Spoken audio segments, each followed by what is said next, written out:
Mengalami pertumbuhan atau glow up menjadi keinginan setiap orang, dan menghasilkan keturunan yang sempurna adalah sebuah kebahagiaan dalam rumah tangga. Keberhasilan pertumbuhan dan kesempurnaan gamet dipengaruhi oleh salah satu faktor, yaitu pembelahan sel. Assalamualaikum warahmatullahi wabarakatuh. Hello everyone, welcome to my YouTube channel. Pada video kali ini, kita akan membahas mengenai yang pertama, pengertian pembelahan sel, yang kedua, jenis pembelahan sel, dan yang ketiga, proses pembelahan sel. Nah, teman-teman pasti belum pada tahu kan? Biar pada tahu, yuk tonton video ini sampai akhir. Nah, sebelum itu, kenalin, nama aku Elisa Kusuma Dewi dari Prodi Pendidikan Biologi Semester 2 Fakultas Keguruan dan Ilmu Pendidikan Universitas Samala. Nah, untuk lebih jelasnya lagi, yuk simak video pembelajaran berikut ini. Pembelahan sel yaitu suatu proses yang membagi satu sel induk menjadi dua sel anakan atau lebih, dengan cara membelah diri baik pada organisme uniseluler dan multiseluler. Pembelahan sel pada uniseluler merupakan cara untuk melestarikan jenisnya. Pembelahan sel pada multiseluler merupakan cara untuk tumbuh dan berkembang. Selain itu, menghasilkan sel gamet untuk berkembang biak secara generatif. Pembelahan terjadi beberapa tahap. Setiap tahapan-tahapannya bertujuan mengatur informasi genetik induk yang akan diturunkan pada sel anakan. Pembelahan meiosis terjadi melalui dua tahapan, yaitu meiosis 1 dan meiosis 2. Meskipun proses mitosis dan meiosis terlihat mirip, ada beberapa perbedaan utama yaitu pada sel anakannya. Pembelahan mitosis menghasilkan sel anakan 2N yang bersifat diploid, sedangkan pembelahan meiosis menghasilkan 4 sel anakan yang bersifat haploid. Proses meiosis dimulai setelah melalui tahap interfase, meliputi tahap gap 1, sintesis, dan gap 2. Dalam tahap interfase, fase sintesis, mereplikasi DNA menjadi dua salinan dari setiap kromosom yang disebut kromatis saudara yang berpasangan.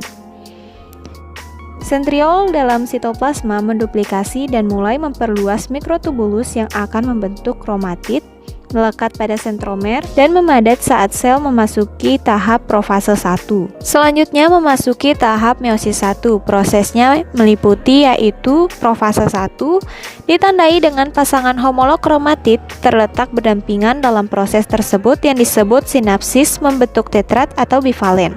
Kromosom homolog terbagi gen yang mirip tetapi tidak selalu identik. Sentriol yang telah terduplikasi bergerak ke kutub sel yang berlawanan.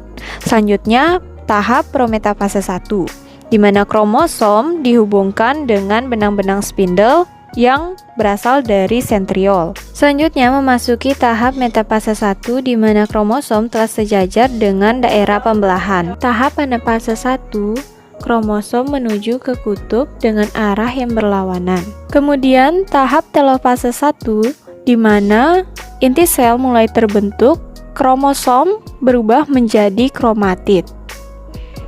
Dilanjutkan dengan proses sitokinesis sehingga terjadilah pembelahan menjadi dua sel anakan pada tahap meiosis 1. Dari tahap meiosis 1 diperoleh dua sel anakan yang bersifat diploid, kemudian memasuki tahap meiosis 2. Pada tahap meiosis 2 dimulai dengan profase 2, di mana sentriol mengalami duplikasi dan inti sel menghilang, kemudian sentriol menuju ke arah kutub yang berlawanan. Selanjutnya, masuk ke dalam tahap prometafase 2, di mana kromosom dihubungkan dengan benang-benang spindle yang keluar dari sentriol. Lanjut ke tahap metafase, di mana pada tahap ini kromosom-kromosom berada sejajar pada daerah ekuator atau daerah pembelahan. Anafase 2, kromosom ditarik ke kutub yang berlawanan arah, kemudian terjadilah proses telopase 2, di mana pada tahap ini inti sel mulai terbentuk dan kromosom berubah menjadi kromatid-kromatid. Setelah itu, terjadilah proses sitokinesis dan menghasilkanlah 4 sel anakan yang bersifat haploid. Nah, untuk pembelahan secara mitosis itu proses-prosesnya hampir sama dengan pembelahan secara meiosis. Namun, pada pembelahan mitosis ini hanya terdapat tahap interfase yang meliputi fase gap 1, sintetis, dan gap 2.